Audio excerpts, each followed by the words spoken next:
Well, we started a tour in January 23rd in Atlanta. Only a few music groups have an enduring legacy as the Isley Brothers. For over 6 decades, the Isley Brothers transformed R&B and funk, making history as one of the most talented bands of the R&B world. However, their success was mixed with mishaps and sad tragedies.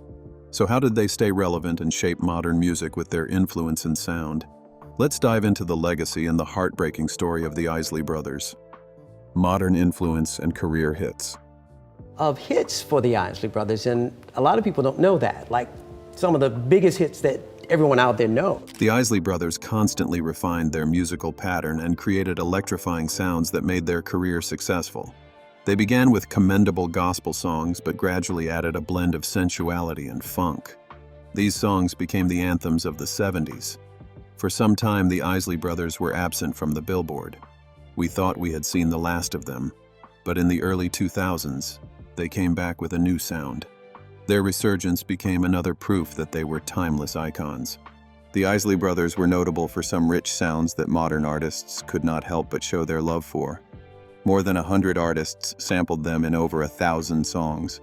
The song Between the Sheets, released in 1983, has been sampled in notable songs like Big Papa by the notorious B.I.G. Jay-Z sampled it in Ignorant Shit, and in 2004, Gwen Stefani joined the list. Then, their song Footsteps in the Dark from 1977 was sampled in It Was a Good Day by Ice Cube in 1992. Tupac's My Block sampled the Isley Brothers' Don't Say Goodnight. More recent songs have sampled the Isley Brothers too. SZA sampled Voyage to Atlantis in the Kitchen in 2024. Ballad for the Fallen Soldier was sampled in Privileged Rappers by Drake and 21 Savage. These are only a few out of 1,000 songs. By this we can tell the depth of the Isley Brothers' impact. But beneath their extraordinary success, tragedy lingers. The Isley Brothers were all biologically related. They shared the same talent and were bound by music for many years.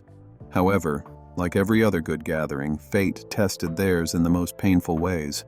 The loss of their youngest brother, Vernon Isley, in a tragic accident at the age of 13 nearly ended the group before it even began. As if that wasn't enough, when they pressed on, their journey was marred by financial struggles, legal battles, health complications, and even personal betrayals. Ronald Isley, the group's frontman, faced his barriers.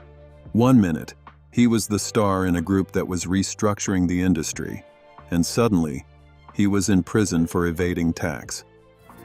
Everybody there treated me like a king, Marvin Isley, the bassist, suffered diabetes-related issues, leading to the amputation of his legs, before his eventual passing in 2010.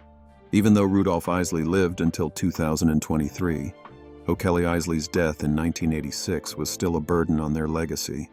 How did the group stand out while facing such tragic hardships?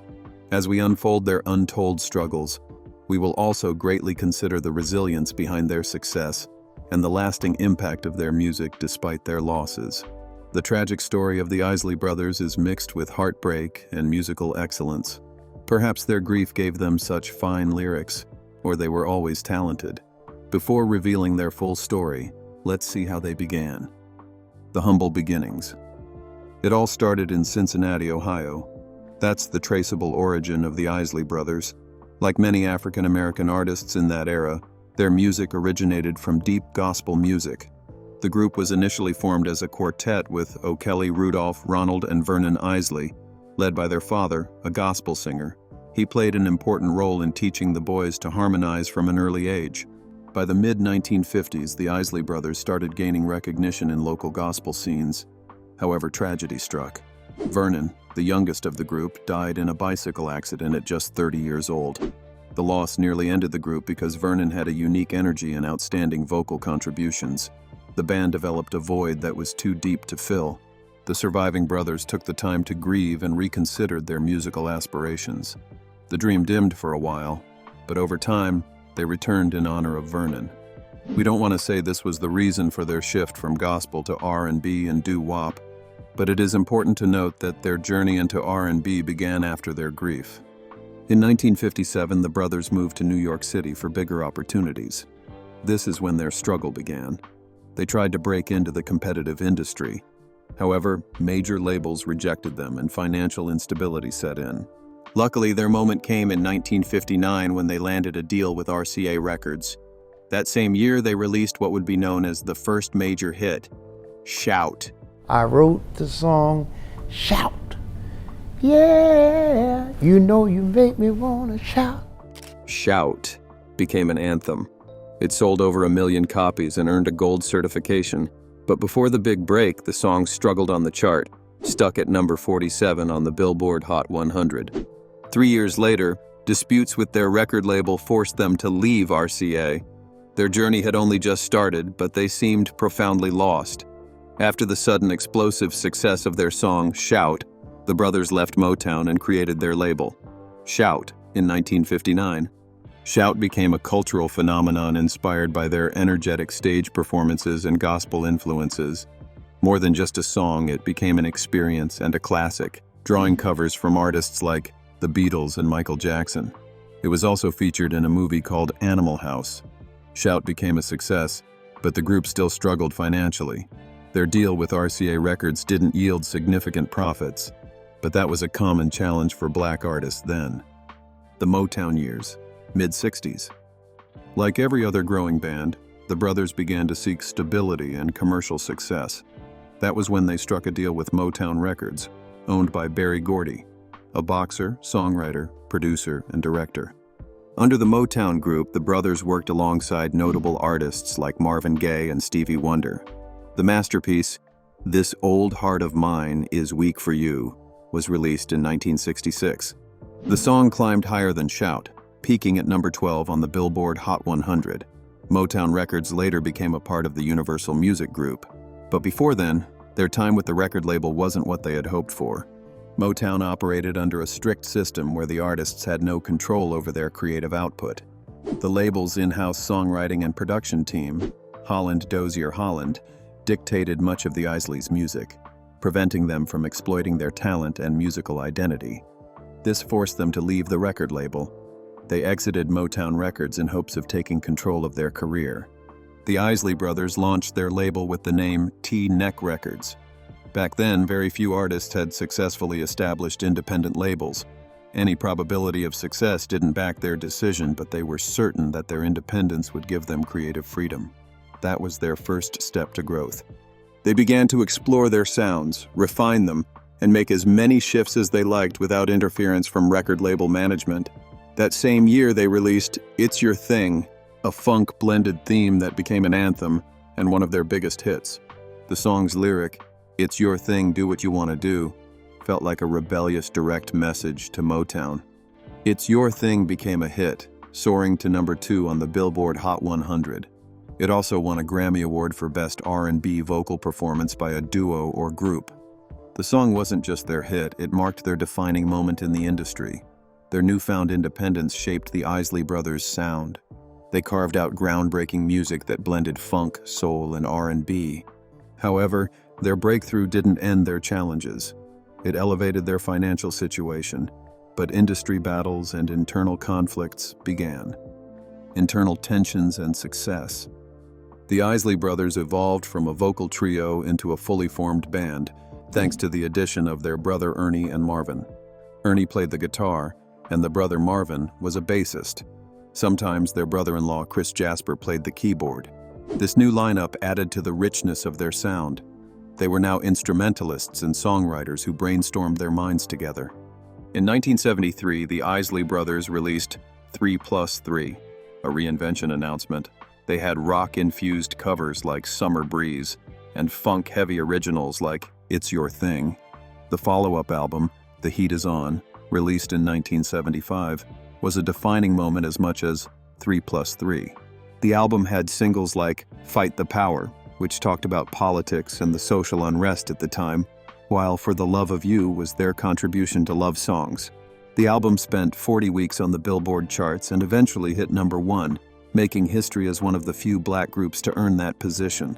Always draped in rhinestones, wide-brimmed hats, and collars, typical 70s fashion, the Isley Brothers exuded the confidence that seemed to come from deep within, not just the clothes.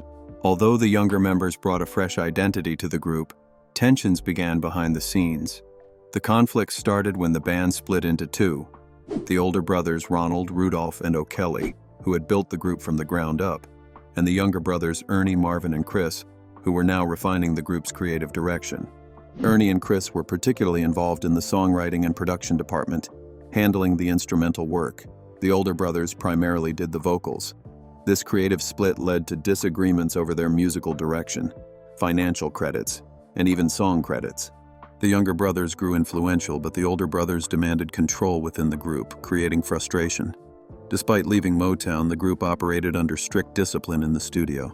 Where their talent limitation was lifted, the team adopted a relentless work ethic, which was later described as a police state. With success comes wealth, and with financial mismanagement comes major problems. At the time when the band was generating millions of dollars, some members felt they weren't getting a fair share of the money, leading to growing trust issues while disputes over royalties began. Behind closed doors, they also faced issues with the record labels and publishing rights. Their self-sufficiency with T-Neck Records was not a completely self-reliant business. They had major backings, which sometimes created conflicts over ownership and independence. Being in financial trouble wasn't the group's primary struggle. They also experienced a fair share of the glamorous Hollywood lifestyle, glitz, parties, and relentless touring. But as we all know, this lifestyle takes a toll on even the best. Though they were not widely publicized at the time, some of the brothers struggled with addiction that affected both their health and relationships as brothers. By the late 1979, the tension was at a breaking point. The younger brothers threatened to create their band, stating they felt underappreciated and were always at odds with the older brothers. The Isley Brothers remained one of the biggest acts in the world, but their golden era was about to become a family division. Decline, lawsuits, and family feuds.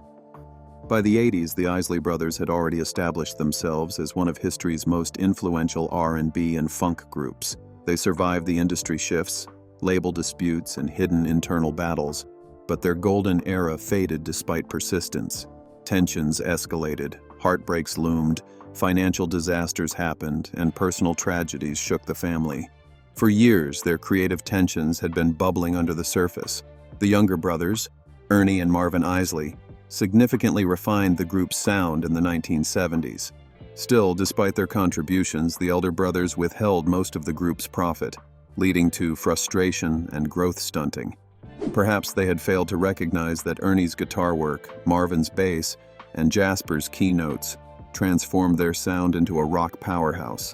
In 1984, the inevitable happened. The younger trio announced their break from the group. Then the Isley-Jasper group was born. Their departure was an exit from a band and a deep cut to them as a family. During their split, the older brothers called their action a betrayal, but the believers insisted they were undervalued. In a remarkably short period, the group's younger members showcased their exceptional talent with the release of Caravan of Love in 1985. This song quickly climbed the charts to become a #1 R&B hit. The smooth harmonies and soulful sound captured the hearts of listeners, demonstrating that fresh voices and new energy could resonate just as powerfully as the seasoned veterans. As this new wave of success unfolded, however, the group's founding members, Ronald, O'Kelly, and Rudolph, faced significant challenges. They were grappling with the pressure to maintain the group's legacy and the evolving dynamics within the band. Their roles had shifted as the younger members stepped into the spotlight, bringing their ideas and styles into the mix. The struggle to keep the group unified required considerable effort and delicate negotiation. Ronald, with his experience, tried to guide the younger talent, while O'Kelly and Rudolph worked to find their place in this changing landscape.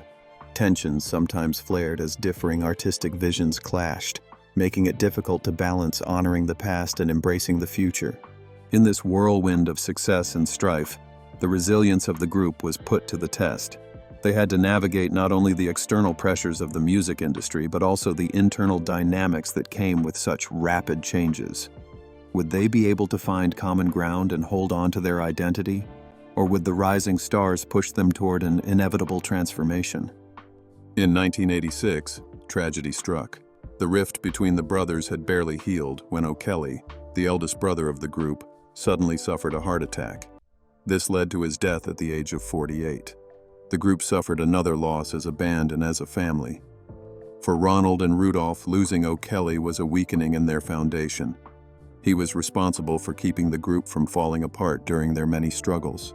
The grief outweighed their ability to function as a group. During the funeral, Ernie, Marvin, and Chris came to pay their respects to O'Kelly, but there was an undeniable distance between the brothers. Some family members blamed the split for O'Kelly's stress, but others saw it as an inevitable career evolution.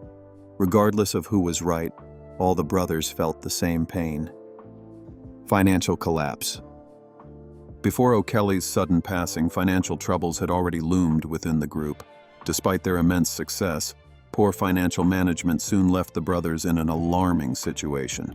Lavish spending, questionable business moves, and disputes over royalties created the perfect premise for the financial crisis. After O'Kelly's death, Rudolph became a minister, leaving Ronald as the only active member of the group. As if this wasn't enough, worse things happened. Ernie, Marvin, and Chris Jasper were not living in their best. While their new small groups found success, they didn't reach the commercial heights of their old, whole group at the prime of which they joined. Eventually, the younger brothers reunited with Ronald, but their wounds from their earlier split were too deep to mend and recreate their previous electrifying music. As the 1980s ended, the Isley Brothers were barely recognizable compared to their standard of popularity in the past. Their once mighty group was now a shadow, a mere skeleton of itself. Despite the unfavorable conditions of their circumstances, Ronald refused to give up. He was bent on rebuilding the fallen legacy. However, the next decade only brought more challenges. The brothers learned the hard way that fame and fortune are fragile.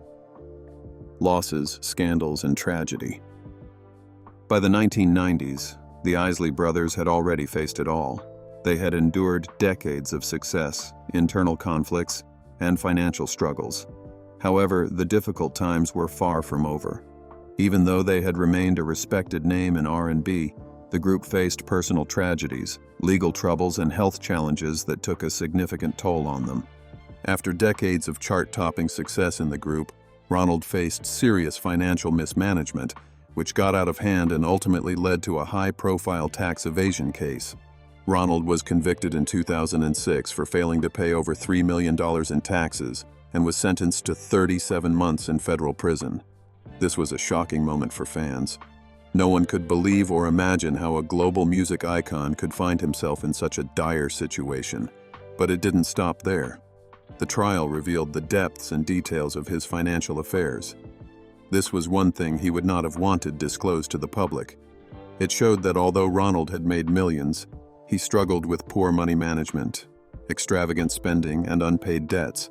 During the trial, his legal team argued that his failing health and financial mismanagement were partly to blame, but the court was without sympathy.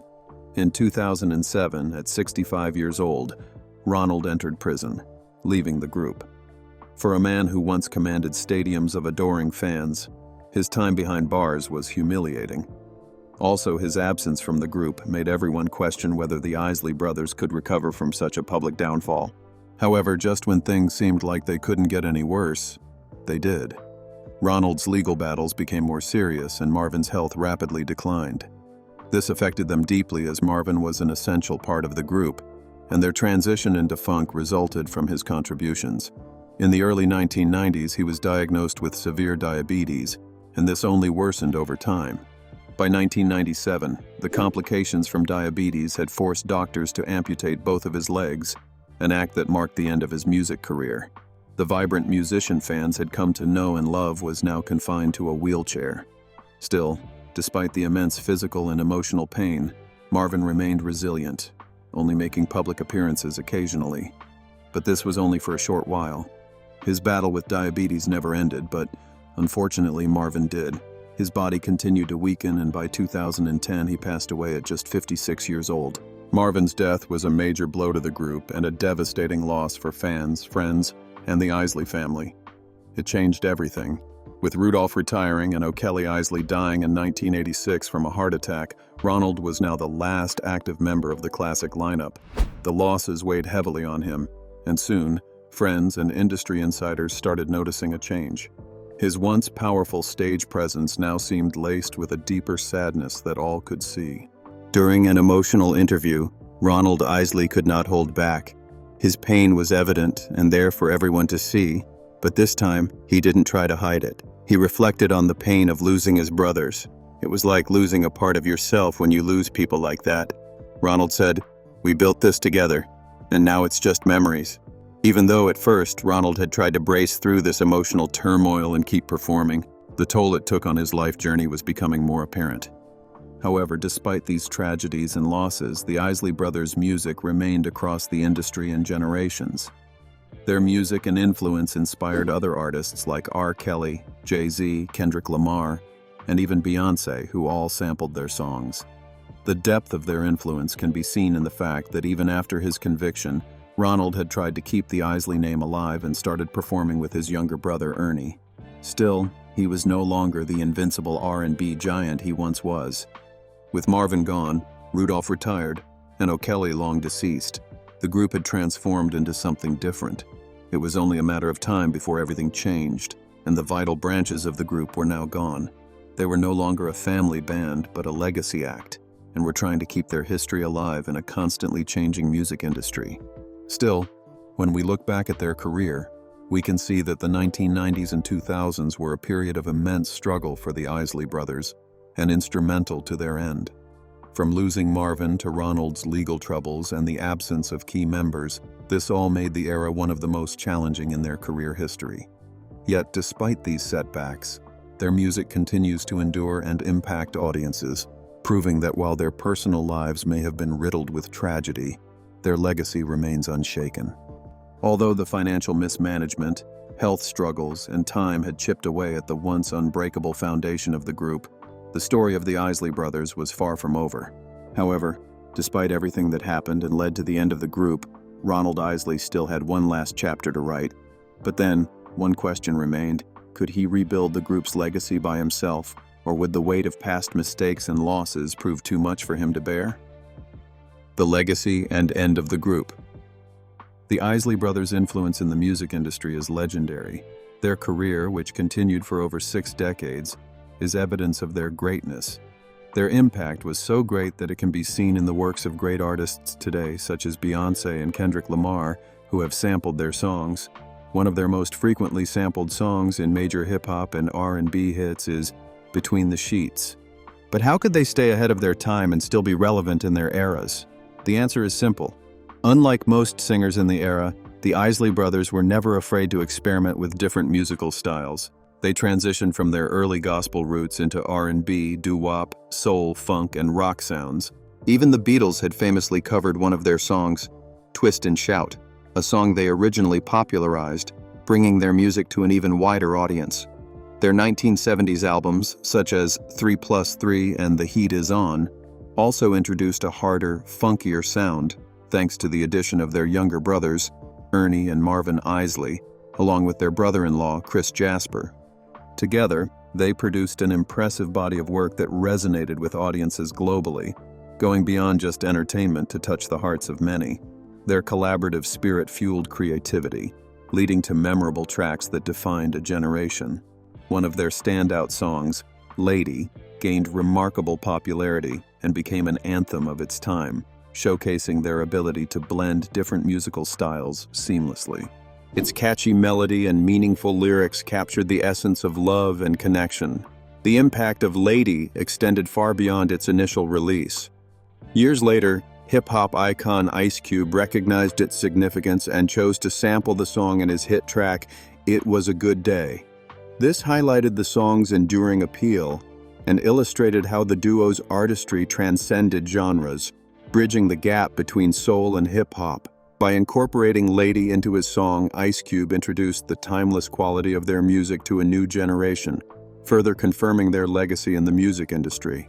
Their influence continues to be felt, reminding listeners of the power of collaboration and the universal language of music. However, the influence of the Isley Brothers didn't end only in hip-hop and love songs. They also tackled social issues through their songs. "Fight the Power" became an anthem of resistance and gave voice to a new generation in the 1980s. In 1992, the Isley Brothers were inducted into the Rock and Roll Hall of Fame, honoring their groundbreaking contributions to music. They also earned multiple Grammy Awards, and their influence extended beyond R&B, shaping rock, funk, and hip-hop. Their Hollywood Walk of Fame stars are further evidence of their legendary status. However, despite their success, wealth, and accolades, every artist faces challenges at some point in their career. For the Isley Brothers, their challenges were inescapable, and the cost of fame weighed heavily on them more than on most other artists. After Ronald had lost almost all his brothers, he was left to carry their legacy alone. Although he tried to hold the weight, his losses are undeniable. While he still performs and even releases new music, the absence of his brothers is deeply felt. Many look at the Isley Brothers' story as one of triumph and tragedy. Throughout history, only a few groups can boast of a career as long and successful as theirs. Still, even if they can, few have endured such personal and professional hardships as they have. Despite everything, their music still lives on, and their songs continue to be sampled, covered, and celebrated by new generations. Their songs cover many sounds and themes, from their soulful ballads to their politically charged anthems. The Isley Brothers' sound and legacy are sealed in the DNA of modern music. Their journey is both inspiring and heartbreaking. They've built an extraordinary legacy on innovation, sound evolution, and ultimately, even loss. As long as their music continues to be played, the Isley Brothers will never truly be gone. When their legacy is looked back on, one thing is clear. Their story is one of extraordinary talent, relentless reinvention, and heartbreaking loss. From humble beginnings in Cincinnati to becoming one of history's most influential R&B groups, they have encountered triumphs and tragedies. Their music has crossed about 6 generations, shaping everything from soul and funk to modern hip-hop and R&B. Their influence is undeniable and wide. From Marvin Gaye to Jimi Hendrix, Ice Cube, Beyoncé, and Notorious B.I.G., they have provided a wide range of material for new generation artists to sample. Yet, one might think that their influence would have faded by now. Still, the Isley Brothers made timeless music, and songs like Between the Sheets, For the Love of You, and It's Your Thing are just perfect examples that continue to be rediscovered by new generations over the years. Like their name, their songs continue to live on, not just in the recordings. Their influence can be seen in the structure they set in the modern music world with classic sounds and evolutionary music.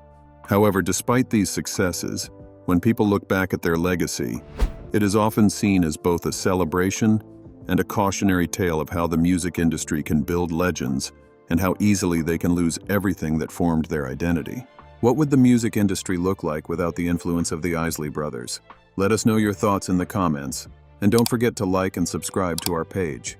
Before you go, click on the video displayed on your screen.